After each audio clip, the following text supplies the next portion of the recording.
सुचारुवक्त्रमण्डलं शुकर्णरत्नकुण्डलं सुचचिताङ्गचन्दनं नमामि नन्दनन्दनं। हरे कृष्णा। हम सब जन्माष्टमी के महापर्व को अत्यंत धूमधाम से मनाते हैं, इतनी तैयारियां करते हैं और श्री कृष्ण का जन्म कैसे हुआ उसकी कथा भी हमने अनेकों बार सुनी है। लेकिन क्या आप जानते हैं कि वृंदावन में कृष्ण का जन्मदिन कैसे मनाया जाता है? तो चलिए इस आने वाली जन्माष्टमी के महापर्व के अवसर पर हम आपको वृंदावन लेकर चलते हैं, जहां हम देखेंगे कि आखिर नंद बाबा और यशोदा मैया कृष्ण का जन्मदिन कैसे मनाते हैं। और आज की इस वीडियो में हम भगवान श्री कृष्ण की बाल लीलाओं पर आधारित कुछ और भी कथाएं आपको सुनाएंगे।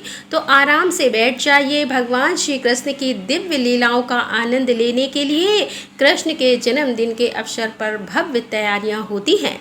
पूरा वृंदावन उस समय आनंद और उत्साह से छलक रहा होता है और कान्हा के जन्मदिन की शुरुआत होती है।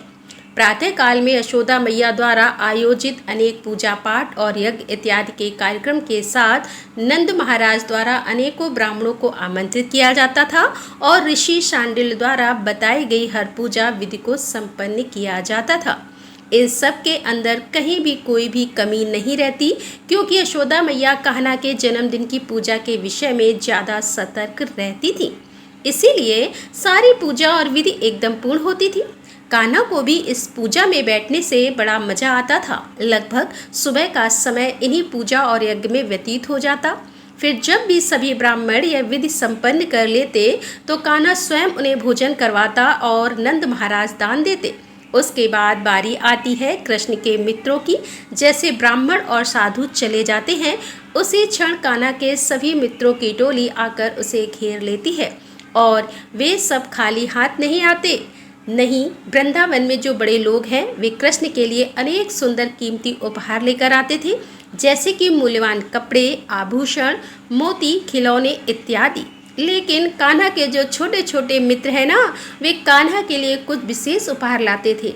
हालांकि उनकी भेंट इतनी कीमती नहीं होती, लेकिन फिर भी वे सब अनोखी होती थी। आपको जानकर आश्चर्य होगा कि कृष्ण को अपने मित्रों द्वारा लाई गई भेंट को देखने में अधिक रुचि रहती। इसीलिए एक के बाद एक कृष्ण के मित्र उसके पास सब आने लगे। अपनी अपनी भेंट लेकर सबसे पहले आया भद्रा, और जानते हैं उसने कृष्ण को उपहार में दिया एक छोटी सी डिब्बी में गाय के गोबर से बना हुआ तिलक। बड़ा ही खुश होता हुआ वह कृष्ण के पास आया। उसने कृष्ण से कहा, देखो देखो कान्हा, आज मैं तुम्हारे लिए क्या लाया हूँ। यह है गाय के गोबर से बना हुआ तिलक, इसे लगाकर तुम बड़े सुंदर दिखोगे। जैसे ही कृष्ण ने सुना तो वह एक खुशी के मारे उछल पड़ा। बड़े ही उत्साहपूर्वक उसने वह गाय के गोबर का तिलक भद्रा से अपने सिर पर लगवाया और यह तिलक उसे इतना अच्छा लगा कि वो सबके पास जाकर दिखाने लगा और कहने लगा कि देखो देखो भद्रा मेरे लिए क्या लेकर आया है, कितना सुंदर है यह। न मुझे तो लगता है कि यह तिलक आज सुबह सुबह ही मुझे लगाना चाहिए था। पता नहीं यह सांडिल्य ऋषि इतने महत्वपूर्ण विधि को कैसे भूल गए। वास्तव में मेरा मित्र भद्रा इनमें से भी ज़्यादा बुद्धिमान है, जो उसने ऐसी मूल्यवान भेंट के विषय में सोचा। इस प्रकार कान्हा बातें कर ही रहा था कि तभी एक और ग्वाल बाल आया, जिसका नाम था तोके। वो 3 रंगों वाला फूल लेकर आया था। कृष्ण के पास उस फूल को देखकर कृष्ण इतने प्रसन्न हो गए कि पूछो ही मत। पूरी सृष्टि की रचना करने वाला कान्हा अपने मित्र से कहने लगा, अरे वाह, कितना सुंदर है यह फूल। आज तक मैंने इतना सुंदर फूल कभी नहीं देखा। देखो देखो यह तोके मेरे लिए कितना सुंदर पुष्प लेकर आया है। आज तक इतनी मूल्यवान भेंट मुझे किसी ने नहीं दी। वरना तुम ही बताओ, पूरे वृंदावन में ऐसा पुष्प कहाँ मिलेगा। इस प्रकार कान्हा के लिए उसके मित्र कुछ फल लेकर आते तो कुछ छोटा सा सुंदर मोर पंख, कोई 3 रंगों की छाट वाला सफ़ेद कमल पुष्प ले आता। और अपने सभी मित्रों के इन उपहारों को देखकर कान्हा बड़ा ही प्रसन्न हो रहा था। अब देखिए, उस दिन यशोदा मैया ने कान्हा को अत्यंत सुंदर आभूषणों और वस्त्रों से सजाया हुआ था और कान्हा को यशोदा मैया की तरफ से विशेष सूचना मिली थी कि उस दिन घर पर जो भी मेहमान आएंगे उन सबकी कृष्ण को सेवा करनी है। कृष्ण को भी एक काम बड़ा अच्छा लगता था और यशोदा मैया ने उसे यह भी सुझाव दिया था कि जब उसके मित्र उसके लिए उपहार लेकर आए तो कान्हा को भी बदले में उन सबको कुछ न कुछ देना चाहिए। जी हाँ, रिटर्न गिफ्ट्स, और कृष्ण को यह प्रस्ताव बड़ा अच्छा लग गया।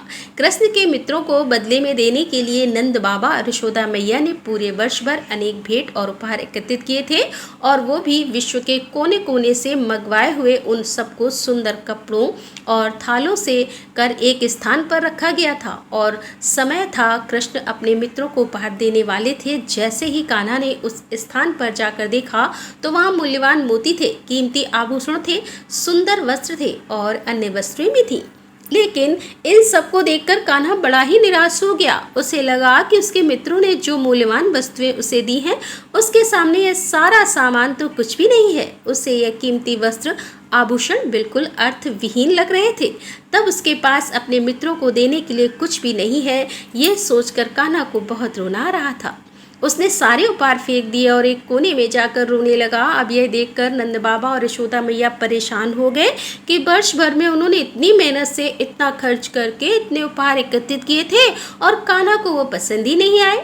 अभी कुछ समय पहले ही उछल कूद करता हुआ, खुशी से नाचता हुआ कान्हा आज अपने जन्मदिन पर रो रहा था। अब ऐसी स्थिति में अंतिम आश्रयदाता कौन है? आप जानते ही हैं, हमारे बलराम जी। थोड़ी ही देर बाद कान्हा अपने बलदाऊ के पास गया और आंखों में बड़े बड़े आंसू लेकर कहने लगा, देखिए ना दाऊ मैया, मेरे सभी मित्रों ने मुझे इतने मूल्यवान उपहार दिए हैं, लेकिन मेरे पास उन्हें देने के लिए कुछ भी अच्छा नहीं है। यह सुनकर बलराम जी ने कृष्ण से कहा, अरे कान्हा, रोना बंद करो और मेरी बात ध्यानपूर्वक सुनो। मैं तुम्हें बताता हूँ कि तुम उन्हें क्या दे सकते हो। देखो, अब जरा ध्यान से सोचो कि तुम्हारे पास ऐसा क्या है जो तुम्हारे मित्रों के पास नहीं है। बताओ बताओ। अब कान्हा भी गंभीरता पूर्वक गहरा चिंतन करते हुए सोचने लगा कि मेरे पास क्या है जो इनके पास नहीं है। और अचानक से कान्हा के मन में विचार आया और जो भी वस्त्र आभूषण और उपहार उसने फेंक दिए थे, उन सब के ऊपर चढ़कर भागता हुआ वो अपने मित्रों के पास पहुंच गया। अब फिर से उसके चेहरे पर मुस्कान थी और पैरों में वही उछल कूद। आखिर अब उसे पता जो लग गया था कि उसे अपने मित्रों को कौन सा उपहार देना है। वह सीधा गया भद्रा के पास। कान्हा ने भद्रा को जोर से गले लगाया और प्रेम से उनके कानों में कहा, भद्रा, मैं तुम्हारा हूँ, यही उपहार है जो मैं तुम्हें दे सकता हूँ। और यह देखकर भद्रा की आंखों में अश्रु आ गए। आज तक ऐसा उपहार उसे कभी नहीं मिला था। आखिर कृष्ण स्वयं अपने आप को दे दे, इससे बड़ा उपहार क्या हो सकता है। तो बस इस प्रकार कान्हा ने जाकर अपने सभी मित्रों को गले से लगाया और स्वयं को उन्हें सौंप दिया। सभी ग्वाल बाल श्री कृष्ण द्वारा दिए गए उपहार से इतने प्रसन्न थे कि उन्हें लग रहा था कि आज तक उन्हें ऐसा उपहार किसी ने नहीं दिया। तो ऐसे मनाते हैं वृंदावन में जन्माष्टमी। आप अपनी जन्माष्टमी कैसे मनाते वाले हैं, यह हमें आज कमेंट बॉक्स में लिखकर बताइएगा। चलिए, तब तक आपको एक और रोचक कथा सुनाते हैं। हम सब जानते हैं कि कान्हा को माखन कितना प्रिय है, लेकिन माखन से ज़्यादा उसे माखन चुरा कर खाना पसंद है। कृष्ण ने वृंदावन में इतना माखन चुराया कि उनकी इस लीला के गुणगान में हमारे आचार्य श्री विल्व मंगल ठाकुर ने तो पूरा एक चौरा टकम की बना दिया, जिसे हम अधिक मास में गाते हैं। लेकिन नंद महाराज जी की पूरे ब्रज में राजा हैं, उनका पुत्र आखिर एक चोर कैसे बन गया, तो इसके पीछे भी एक सुंदर रहस्यमय कथा है जो आपने शायद नहीं सुनी होगी। वास्तव में कृष्ण 1.5 साल के थे जब उन्होंने पहली बार अपने ही घर से माखन चुराया था। जब बच्चा मुश्किल से चलना सीखता है, उस आयु में हमारे नटखट कान्हा ने माखन चोरी की यह कला का सबसे पहली बार प्रयोग किया। हालांकि वह बचपन से ही अत्यंत बुद्धिमान, चंचल और शरारती था। जब से उसने जमीन पर घुटनों के बल रेंगना और फिर बाद में चलना सीखा था, तभी से उसने अपनी शरारतों का परिचय देना आरंभ कर दिया था। नंद भवन में अभी तक सबसे रोचक चीज उसे लगती थी नंद महाराज की रंग बिरंगी पगड़ी। उसे देखकर वह बड़ा खुश होता था। एक बार उसने वह पगड़ी ली और उसे पूरा खोल दिया। जब उसने चलना शुरू किया तो नंद महाराज की नकल करने लगा। उनकी ही तरह छोटी सी लकड़ी ले जाता और अपने छोटे छोटे दोनों पैरों से संतुलन करते हुए चलने का प्रयास करता और फिर कभी सिर के बल उल्टा भी गिर जाता। लेकिन उसने अपने घर में कभी शांति से बैठना सीखा ही नहीं था। कभी कभी तो वह नन्हे कदम भरता हुआ नंद भवन के कुएं के पास पहुंच जाता और उसमें अपना सिर डालकर देखता कि आखिर इसमें क्या है। और फिर पीछे से यशोदा मैया को हार्ट अटैक आ जाता और वह जोर से चिल्लाती, अरे कान्हा वापस आ। ऐसे ऐसे कार्य वह प्रतिदिन करता रहता, लेकिन फिर भी माखन चोरी का उसका पहला पराक्रम इसी समय में यानी कि 1.5 साल की आयु में उसने शुरू किया था। अब देखिए, नंद महाराज तो हैं एक गो, इसीलिए उनके घर में दूध दही माखन की कमी तो हो नहीं सकती। तो एक बार मैया यशोदा ने कान्हा को पहली बार थोड़ा माखन चटाया और बस कृष्ण को पहली ही नज़र में प्यार हो गया। माखन से यशोदा मैया के हाथों से बनाया हुआ माखन उसे इतना स्वादिष्ट लगा कि वो बार बार माखन मांगता गया। लेकिन मैया यशोदा ने कहा कि अधिक माखन खाने से पेट खराब हो जाएगा। और फिर वह अभी छोटा भी था, लेकिन बस उस दिन से ऐसा लग रहा था मानो कान्हा ने उसके जीवन की सबसे बड़ी खोज कर ली, और वो थी माखन की खोज। उसी दिन और उसी पल से चतुर कृष्ण की नज़रें पूरे नंद भवन में माखन को ही ढूंढती रहती। अपने नन्हे कदमों से वह पूरे नंद भवन में घूमता रहता और ढूंढता रहता कि आखिर माखन का भंडार कहाँ छिपा हुआ है। और आखिरकार एक दिन उसे वह कमरा मिल गया जिसमें माखन रखा हुआ था। फिर क्या, चोरी का महाअभियान आरंभ हो चुका था। एक दिन दोपहर के समय नंद भवन में सभी लोग विश्राम कर रहे थे, लेकिन इस नन्हे से नटखट को नींद कहाँ आएगी। तो बस वह धीरे से चुपके से अपने कमरे से बाहर निकला। उसने अपने आसपास चारों ओर देखा कि कोई उसे देख तो नहीं रहा है, और फिर वह धीरे धीरे उस माखन वाले कमरे की ओर बढ़ा। द्वार पर पहुंचकर फिर एक बार कृष्ण ने चारों ओर देखा और इस बात की पुष्टि की कि कहीं किसी की नज़र उस पर तो नहीं है। अब कोई नहीं दिखा तो बस फिर वो घुस गया उस माखन वाले कमरे में। सामने ही स्वादिष्ट और मुलायम ताजे मक्खन का मटका रखा हुआ था। उसने सीधा अपना एक हाथ उस मटके में डाला और उसमें माखन निकाला। यशोदा मैया के हाथों से बने हुए स्वादिष्ट माखन को देखते ही जैसे कान्हा के मुंह में पानी छूटने लगा। उसने अपनी आंखें बंद की और उस माखन का आस्वादन करने के लिए तुरंत उसे अपने मुंह में डाला। मुंह में रखते ही माखन पिघलने लगा और कान्हा एक अलौकिक दुनिया में चला गया, मानो वह स्वयं उस स्वादिष्ट मुलायम माखन की लहरों पर तैर रहा था। एक के बाद एक करके उसने बार बार अपने छोटे छोटे हाथों से उस मटके से माखन निकाला और उसका आस्वादन करता गया। फिर जब उसने फिर एक बार आंख बंद करके माखन निकालने के लिए मटके में हाथ डाला तो ये कि उसका हाथ जमीन पर पटक गया। उसने सोचा, अरे अरे, यह अचानक मैं माखन की लहरों पर तैरते हुए जमीन पर कैसे गिर पड़ा। उसने अपनी आंखें खोली तो वहां से मटका अदृश्य और सामने यशोदा मैया खड़ी थी। बस कान्हा की बोलती बंद हो गई। अब तो मैया आ गई है, अब मैया को अपने बचाव में कुछ तो कहना पड़ेगा ना। तो बस यह नटखट स्वयं की सफाई देने के लिए कुछ नई तरकीब सोचने लगा कि आखिर कैसे मैया यशोदा को समझाया जाए कि उसने माखन नहीं खाया है। यशोदा मैया की क्रोध भरी तीखी नज़रें कन्हैया को और ज़्यादा घबराहट में डाल रही थी। फिर भी किसी तरह उसने कहना शुरू किया, मैया मैया, ओ मैया। मैया उसे डांटने लगी, अरे कान्हा, तू तो मेरे साथ सोया हुआ था ना, फिर इतनी देर में तू यहाँ कैसे पहुँच गया और क्या कर रहा था, इधर बताना जरा। यह सुनकर तो कन्हैया और घबरा गया, लेकिन वह बुद्धिमान था। उसने अपनी मीठी सी आवाज़ में कहा, मैया, वो आपने जो मुझे आज स्वर्ण के कंगन पहनाए हैं ना, वो मुझे बड़े जल रहे थे हाथ में। मैंने सोचा अगर वो मेरे हाथ में ऐसे ही जलन पैदा करते रहेंगी तो फिर मेरा पूरा हाथ जल जाएगा, इसीलिए मैं इस माखन के मटके में अपने दोनों हाथ रखकर उसे ठंडा कर रहा था। यशोदा मैया ने ऐसा बहाना अपने जीवन में कभी नहीं सुना था। उनको हंसी आ गई, लेकिन किसी तरह उन्होंने अपनी हंसी को रोक लिया। उन्होंने उसके दोनों हाथों को देखा और वो दोनों ही हाथ बिल्कुल ठीक थे, उसमें कुछ भी नहीं हुआ था। फिर मैया यशोदा ने कहा, अच्छा लल्ला, अगर तेरे हाथ गर्म लग रहे हैं तो क्या ये तेरा मुंह भी जल रहा था जो तेरे इस पूरे चेहरे पर माखन लगा हुआ है। अब इसका भी तुरंत उत्तर उस नटखट के पास था। उसने कहा, नहीं नहीं मैया, वास्तव में जब मैं इस माखन के अंदर रखकर अपने हाथों को शीतल कर रहा था तो उसी समय एक चींटी मेरे चेहरे पर आ गई। मैंने उसे हटाने के अनेक प्रयास किए, लेकिन वह जा ही नहीं रही थी, इसीलिए मजबूरी में मुझे उसे अपने हाथों से हटाना पड़ा और बस इसी कारण से यह माखन मेरे मुंह पर लग गया। लेकिन मैं सत्य बोल रहा हूँ मैया, मैंने माखन नहीं खाया है ना। कृष्ण का ऐसा अजीबोगरीब बहाना सुनकर मैया यशोदा पेट पकड़कर हंसने लगी। उन्होंने तुरंत उस नन्हे से चोर को गोद में उठा लिया और उस कमरे से बाहर निकल गई। और बस वही दिन था जब कृष्ण ने सबसे पहली बार माखन चोरी किया। मैया यशोदा की गोद में जाते हुए कृष्ण के चेहरे पर इस बात का संतोष था कि आखिर उसने अपनी मैया को किसी तरह समझा लिया। अगर मैया यशोदा उसकी बातों से समझ गई है तो इसका मतलब है आने वाले समय में वृंदावन की अन्य गोपियों को समझाना इतना मुश्किल नहीं होने वाला था, क्योंकि कान्हा के अनुसार उसकी मैया पूरे वृंदावन में सबसे बुद्धिमान गोपी थी।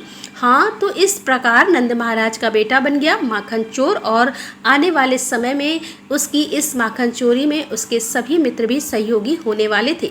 कृष्ण के सखा उतने ही मनमोहक और रोचक थे जितने कि स्वयं कृष्ण। पूरा दिन वे कृष्ण के साथ खेलते, शरारतें करते और रात को भी उन्हीं को याद करते हुए सो जाते।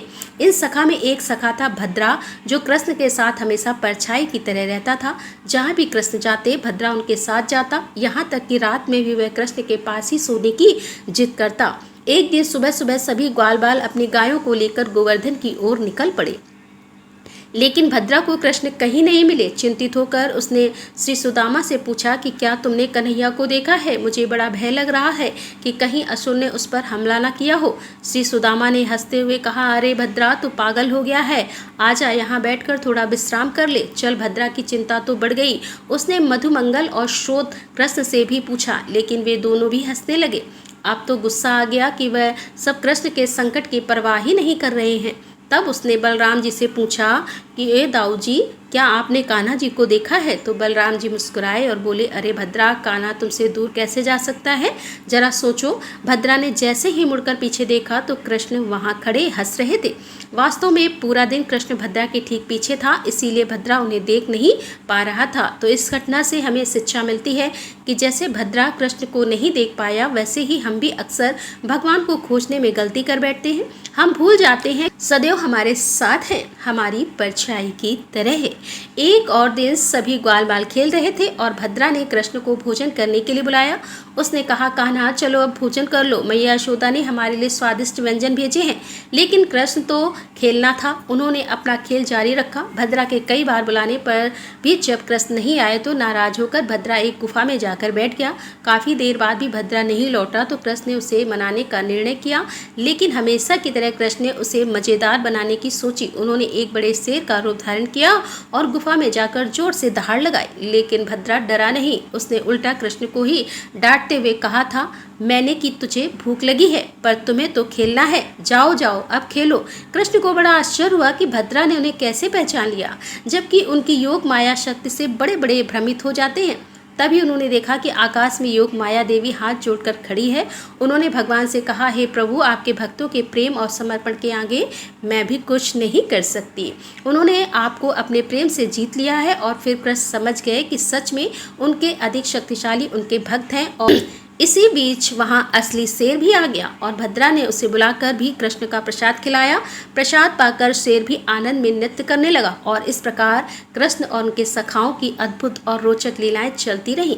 वृंदावन में ऐसे ही आनंद और प्रेम से भरे प्रसंगों का निरंतर प्रभाव बहता रहता है। आज की कथा बस इतनी ही। अगर आपको यह कथा पसंद आई हो तो इसे लाइक कीजिए, शेयर कीजिए और आपके अपने इस चैनल को सब्सक्राइब कीजिए। राधे राधे। जय श्री कृष्णा। हर हर महादेव। जय भोलेनाथ।